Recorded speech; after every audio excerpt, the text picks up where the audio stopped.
possible later Tuesday, but will clear out for Wednesday, and we'll see readings in the 50s. Colder air returns late next week with a wintry mix possible on Saturday. Your next weather check comes in 10 minutes.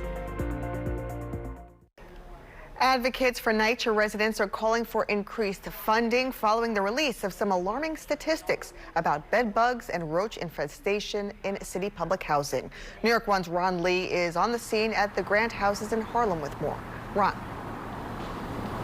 Janine, we've been talking with residents here at the Grant houses about problems that they've been having with bedbugs and roaches. And while NYCHA officials tell New York One that the agency is working closely with a federal monitor on techniques to manage those pests, the Legal Aid Society says a lot more needs to be done. Officials with Legal Aid tell New York One they are calling for more funding at the city, state, and federal levels to address insect infestation in public housing. The Legal Aid Society also says after filing a Freedom of Information request with NYCHA, they learned that between January and September of last year, residents in NYCHA housing had filed more than 59,000 work orders complaining about roach or bedbug infestations. Nearly 1,000 of those orders were filed by people who live here at the Grant houses.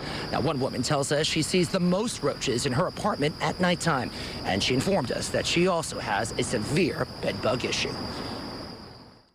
Have so many bad bugs, they all over, and the roaches all over, roach. Outside?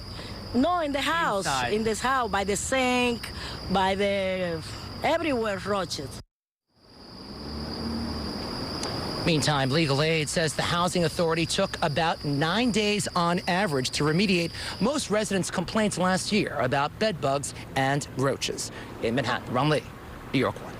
Ron, thank you. Police in the Bronx are looking for the man they say shot 2 people, and it was all caught on camera. Here's a look at the person cops